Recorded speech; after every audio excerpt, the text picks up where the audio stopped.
말씀은 에스겔서 2장입니다. 1장에서는 하나님께서 에스겔을 부르신 장면을 묘사하고 있습니다. 여호와의 말씀이, 여호와의 권능이 그 위에 임하였습니다. 그 모습에, 그 음성에 에스겔은 그 자리에서 엎드릴 수밖에 없었습니다. 에스겔은 제사장 부시의 아들로 태어나 제사장직을 감당해야 하는데, 느부갓네살 왕의 2차 침입으로 인하여 여호야긴과 함께 바벨론의 포로로 끌려가게 되었습니다. 그리고 영광스러운 성전이 아닌 그발 강가에서 강제 노역을 하는 처지가 된 것입니다. 나라는 망했고 자신은 제사장직을 감당하지 못한 채 강제 노역을 하고 있는데, 그의 마음은 어땠을까요? 망연자실하지 않았겠습니까? 또 한편으로는 나라와 민족을 이러한 상황으로 만드신 하나님이라는 그 생각에 하나님에 대한 원망과 분노가 있지 않았을까 생각해 봅니다. 이는 에스겔뿐만 아니라 당시 포로로 끌려온 모든 사람들의 공통된 감정이었을 것입니다. 그리고 그로부터 5년이 지난 제사장직을 감당해야 하는 나이 30세가 되었습니다. 에스겔의 이러한 마음은 더욱 증폭되었을 것입니다. 성전에 있어야 되는데, 제사장직을 감당해야 되는데, 나는 지금 여기서 무엇을 하고 있는가? 왜 이러한 상황 가운데 두시는가? 라는 생각들로 가득했을 것입니다. 그런 상황에서 하나님의 영광이 임하게 된 것입니다. 그발 강가에서는 계시지 않을 것 같았던 하나님께서 원망과 불평에 휩싸인 에스겔에게 나타나셨는데 얼마나 두려웠을까요?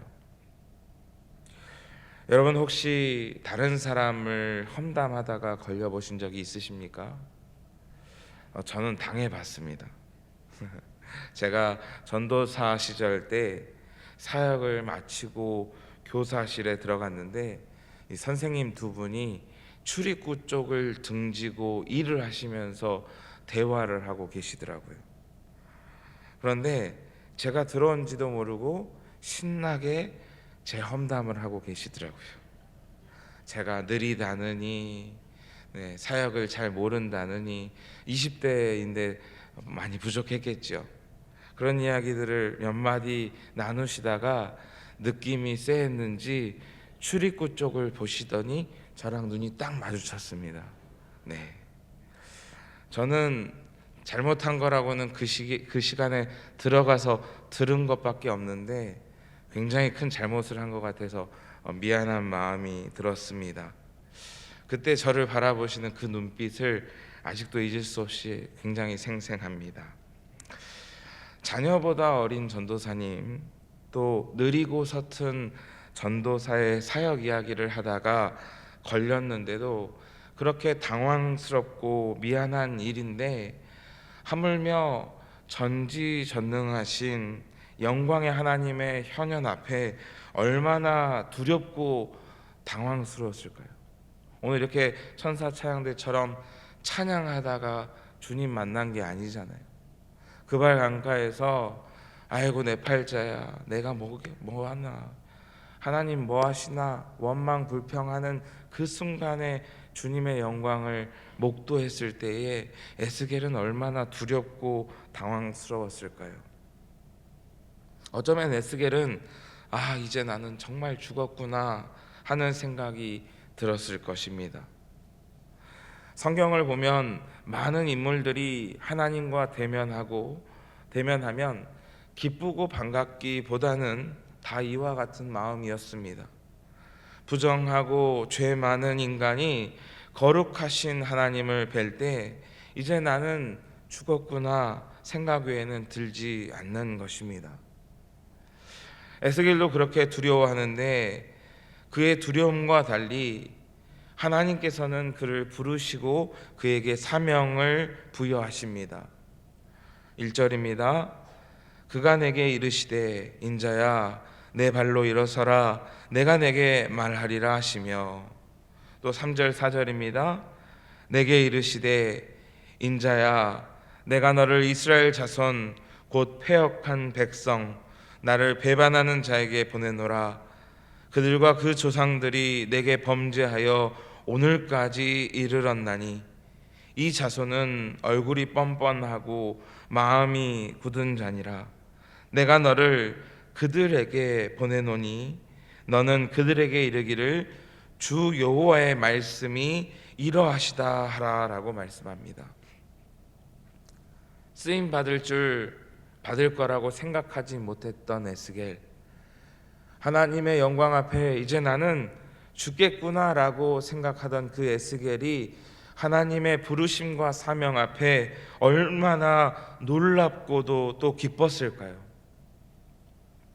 예루살렘의 성전이 아닌 그발 강가에서 하나님께서 자신에게 사명을 부여할 것이라고 과연 상상이나 할 수 있었을까요?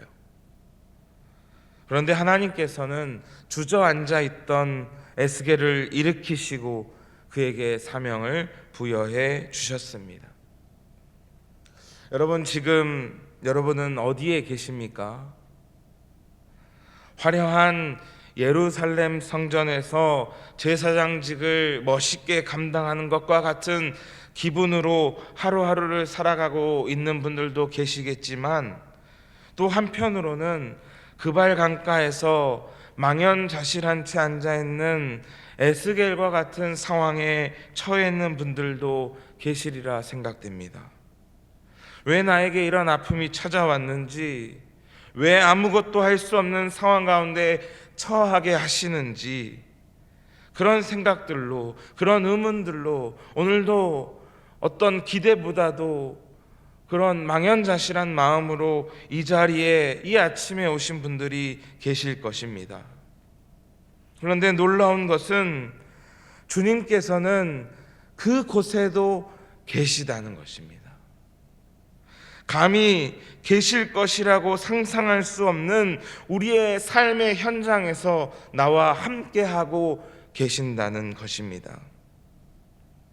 나라를 잃은 아픔과 꿈도 소망도 잃은 그때에 주님께서 에스겔에게 나타나신 것처럼 도저히 하나님께서 계시지 않을 것만 같은 악하고 어두운 세상에 주님께서 친히 인간이 되시어 저희 가운데 오신 것처럼 주님은 단 한순간도 우리를 떠나지 않으시고 저희를 향하여 시선을 떼지 않으시며 우리와 함께 계셨고 지금도 함께 계시며 이후로도 함께 계신다는 것입니다. 우주 멀리 저편에 계실 것과 같은 주님이지만 나와 함께 계시고 나의 아픔을 공감하시며 오늘도 우리를 부르고 계신다는 것입니다. 주님의 음성에 귀 기울이며 응답할 수 있기를 주님의 이름으로 간절히 소망합니다. 주저앉아 있는 에스겔에게 주님께서 뭐라고 말씀하십니까? 일어나라고 말씀하십니다. 내가 너를 보낸다고 말씀하셨습니다. 그발 강가에서 강제 노역을 하던 30살의 에스겔은 아무 소망도 없었을 것입니다. 그런데 하나님께서 아니라고, 내가 너를 보낸다라고 말씀하신 것입니다. 오늘날의 삶의 문제로 인하여 아무 소망 없이 낙심 가운데 계신 분 계십니까? 주님께서 오늘 저와 여러분을 향하여 동일하게 말씀하십니다. 일어나라, 내가 말하리라, 내가 너를 보내리라 라고 말씀하십니다. 사랑하는 성도 여러분, 주님의 음성을 듣고 일어나는 은혜가 있으시기를 소망합니다. 나의 상황과 한계를 보면 일어날 수 없지만 전능하신 주님을 보면, 그분의 음성을 들으면 우리는 일어날 수 있습니다. 내 모습이 작고 초라해 보인다 할지라도 주님께서 사용하기로 작정하시면 주님의 그릇이 되는 것입니다. 사람의 눈으로 볼 때는 바울은 예수 그리스도를 핍박하던 그리스도인을 박해하던 자였습니다. 그런데 주님께서 그를 바라보실 때에는 이방인을 위한 하나님의 그릇이었습니다. 사람의 눈으로 볼 때 다윗은 작고 보잘것없는 소년이었지만 주님의 눈으로 볼 때 그는 하나님의 마음에 합한 자였습니다. 세상의 시선이 또 나의 마음이 나를 어떻게 평가하는지에 대해서 귀 기울이지 마십시오. 중요한 것은 하나님께서 나를 어떻게 보시느냐입니다. 내가 나이가 많고 건강치 못하고 가난하고 배우지 못하고 이런 문제 저런 문제 수많은 문제가 있다 하여도 하나님께서 내가 너를 보낸다라고 말씀하시면 하나님의 그릇이 되는 것입니다. 그런 주님께서 오늘 저와 여러분을 일으키시고 세상 가운데로 보내십니다. 호흡하고 있다면 사명이 있는 것입니다. 하나님께서 저희를 매주 부르시고 또 세상 가운데로 보내십니다. 우리는 부름받은 존재임과 동시에 보냄받은 존재입니다. 하나님께서 우리를 부르고 계심을, 우리를 보내고 계심을 생각하며 새해를 맞이하는 이 시간 다시 일어나 사명의 자리를 회복하는 우리 모두 되길 소망합니다. 그런데 하나님께서는 왜 에스겔을 일으키시고 보내셨을까요? 이는 단순히 주저앉아 있는 에스겔만을 위한 것은 아닐 것입니다. 패역한 이스라엘을 사랑하시기 때문에 그를 일으키신 것입니다. 하나님께서는 이스라엘에 대하여 말씀하시기를 패역한 백성이요 나를 배반한 자라고 말씀하십니다. 그들은 뻔뻔하고 마음이 굳은 자라고 말씀하십니다. 여기서 이 백성이라는 단어를 보면 꼬임이라는 단어를 사용했습니다. 그런데 이 단어는 평소에 하나님을 대적하는 이방 민족을 지칭할 때 사용하는 단어입니다. 무슨 말인가 하면 그들의 패역함이 우상 숭배하는 이방 민족과 전혀 다르지 않다는 것입니다. 이는 선민 이스라엘이 얼마나 타락했는지를 알게 하는 표현입니다. 그런데 그들의 죄로 인하여 하나님의 징계를 받고 있는 그 순간에도 그들은 뉘우칠 줄 모르고 하나님의 뜻을 대적하는 뻔뻔함을 보이고 있습니다. 그래서 하나님께서 에스겔에게 말씀하시기를 그들이 듣든지 아니 듣든지 그들 가운데 있으라고 말씀하시는 것입니다. 무슨 말인가 하면 하나님께서는 이미 그들이 하나님의 음성에 귀를 기울이지 않고 하나님을 대적할 것을 이미 아셨다는 것입니다. 여러분, 만약 내가 하나님이라면 어떻게 하시겠습니까? 이런 패역하고 뻔뻔한 민족을 그냥 두시겠습니까? 멸하고 싶지 않을까요? 멸하지 않는다 하더라도 그가 살든지 말든지 관심을 끄지 않을까요? 그런데 그럼에도 불구하고 하나님께서는 그들을 사랑하시기에 그들 가운데에 에스겔을 보내신 것입니다. 이런 패역한 이스라엘이 살 수 있는 유일한 방법이 결국 하나님께 돌이키는 것이기에 하나님께서는 그들의 손을 놓지 않으신 것입니다. 자녀를 양육하다 보면 말을 안 듣고 고집을 부릴 때가 있지요. 그때 부모님이 타이르고 또는 회유와 협박을 하다가 결국 어떻게 합니까? 그럼 네 마음대로 해라 이렇게 하십니까? 말은 그렇게 한다고 해도 그렇게 하도록 내버려 두십니까? 혹시 무슨 일이 생기지 않을까 노심초사하며 지켜보지요. 한 손은 그래 네 맘대로 해봐라 라고 하며 놓지만은 다른 한 손으로는 여전히 붙잡고 있는 것이 부모의 마음 아니겠습니까?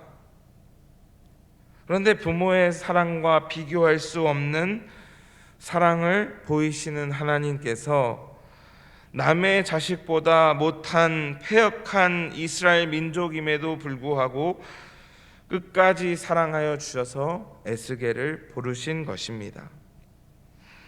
얼마나 사랑하시는지, 얼마나 그들이 돌아오기를 바라시는지 에스겔이 활동하는 그 동시대에 많은 선지자들을 일으키십니다.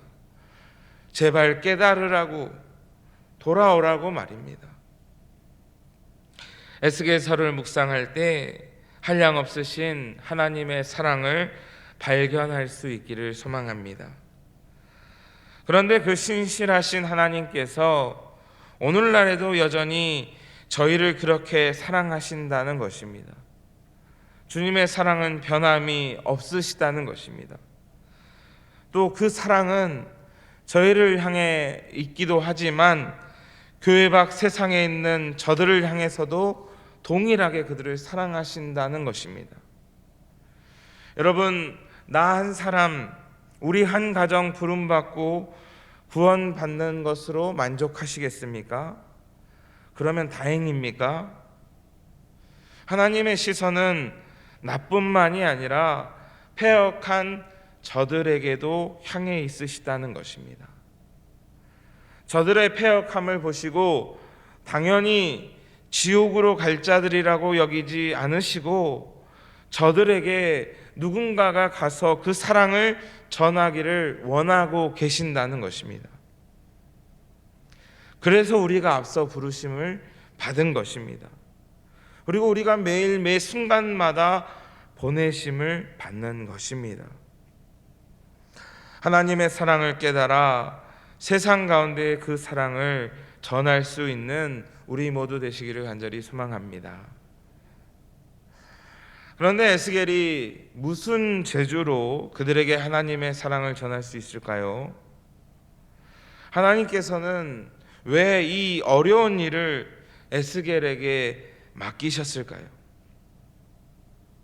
여러분, 오늘 본문 말씀을 보면서 하나님께서는 에스겔에게 이렇게 말씀하십니다. 두려워하지 말라. 왜 두려워하지 말라고 했을까요? 두려워할 만한 일이니까 하나님께서 에스겔에게 그렇게 말씀하시지 않았을까요? 여러분, 숨 쉬세요. 여러분, 이게 어렵습니까? 이런 얘기 안 하죠. 왜냐하면 그런 얘기를 안 해도 우리가 호흡하니까. 심장 뛰세요. 마찬가지죠. 그런데 하나님께서 두려워하지 말라라고 말씀하신 데는 이유가 있다는 거죠. 에스겔이 두려워할 만한 일이고 에스겔이 지금 이 상황에서 두려워하고 있기 때문에 하나님께서 그와 같이 말씀하시는 것이죠. 듣든지 안 듣든지 안 들을 만한 이 패역한 이스라엘에게 하나님께서는 왜 이 어려운 일을 에스겔에게 맡기셨을까요? 어떻게 감당하라고 이 일을 맡기셨을까요? 하나님께서는 그런데 에스겔에게 이 일을 그냥 맡기지 않으셨습니다. 하나님께서는 에스겔 그 안에 있는 것으로 하나님의 사랑을 전하라고 하지 않으셨습니다. 에스겔이 이 사명을 감당할 수 있도록 그의 필요를 공급해 주시는 것입니다. 8절입니다. 너 인자야, 내가 내게 이르는 말을 듣고 그 패역한 족속같이 패역하지 말고 내 입을 벌리고 내가 내게 주는 것을 먹으라 하시기로 내가 보니 보라, 한 손이 나를 향하여 펴지고 보라, 그 안에 두루마리 책이 있더라. 그가 그것을 내 앞에 펴시니 그 안팎에 글이 있는데 그 위에는 애가와 애곡과 재앙의 말이 기록되었더라. 아멘. 하나님께서는 에스겔이 전할 말씀을 그에게 주셨습니다. 또 자신의 능력으로 할 수 없는 이 일을 감당할 수 있는 능력을 주셨습니다. 그 능력은 하나님의 말씀입니다. 여러분, 오늘날 하나님의 사랑을 전하는 것이 힘들지요. 또 세상 가운데서 하나님의 뜻대로 사는 것은 더더욱 힘들 것입니다. 그런데 우리가 이 일을 넉넉히 감당할 수 있는 이유는 무엇입니까? 그것은 우리 안에 하나님의 말씀이 있기 때문에 가능한 줄 믿습니다. 새해를 맞이하면서 다시 말씀 앞에 서길 소망합니다. 예배의 시간, 기도의 시간을 확보하기를 원합니다. 덮어놨던 하나님의 말씀을 펴길 원합니다. 목사님, 자꾸 하나님 말씀을 봐야 되는데 작심삼일해요. 어떡하죠? 3일에 한 번씩 작심하시길 바랍니다. 그래서 우리에게 주어진 사명을 넉넉히 감당할 뿐만 아니라 저들에게 마땅히 전할 그 귀한 말씀을 소유할 수 있는 우리 모두 되시기를 간절히 소망합니다. 에스겔의 이 마음을 품으시기를 주님의 이름으로 소망합니다. 기도하겠습니다. 거룩하시고 자비로우신 주 여호와 하나님 아버지, 오늘도 저희에게 생명 허락하여 주셔서 하루의 시작을 말씀과 찬양과 기도로 시작하게 하시니 감사드립니다. 하나님, 오늘 받은 말씀을 통하여서 우리의 모습을 되돌아봅니다. 에스겔과 같이 그 발 강가에서 하염없이 원망하고 불평하지 않았는지, 두려워하고 주저앉아 있지 않았는지 우리의 믿음을 되돌아봅니다. 다시 일어나라는, 내가 너를 보낸다는 주님의 음성 앞에 순종하고 기쁨으로 감당할 수 있는 저희 모두 될 수 있도록 인도하여 주옵시고, 주님께서 주신 말씀을 받아 먹어서 세상을 넉넉히 이기며 그 사랑을 널리 전할 수 있는 저희 모두 될 수 있도록 인도하여 주옵소서. 오늘도 강추위 속에서 안락함을 포기하고 주님 앞에 나와 마땅히 구할 것이 있어 주님 앞에 기도하는 주님의 백성들이 있습니다.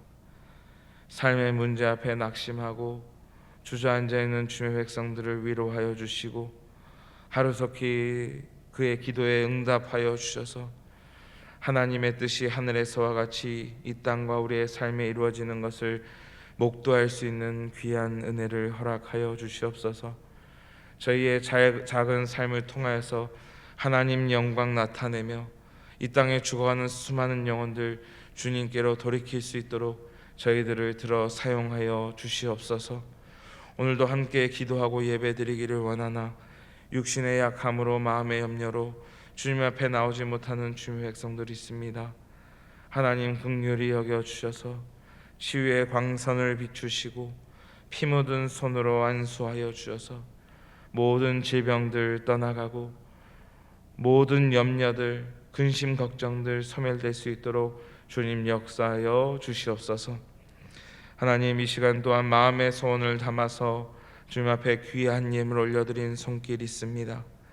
이 예물을 기뻐 받아 주옵시고 이 예물이 사용되는 곳마다 어둠이 물러가며 주님의 뜻이 밝히 드러날 수 있는 귀한 은혜 허락하여 주옵시며 드린 손길마다 믿음에 합당한 은혜와 복으로 넘치도록 채워 주시옵소서. 저희의 모든 기도와 간구에 응답하여 주실 것을 믿고 의지하며 우리를 사랑하시는 우리 구주 예수 그리스도의 이름으로 간절히 기도드리옵나이다. 아멘.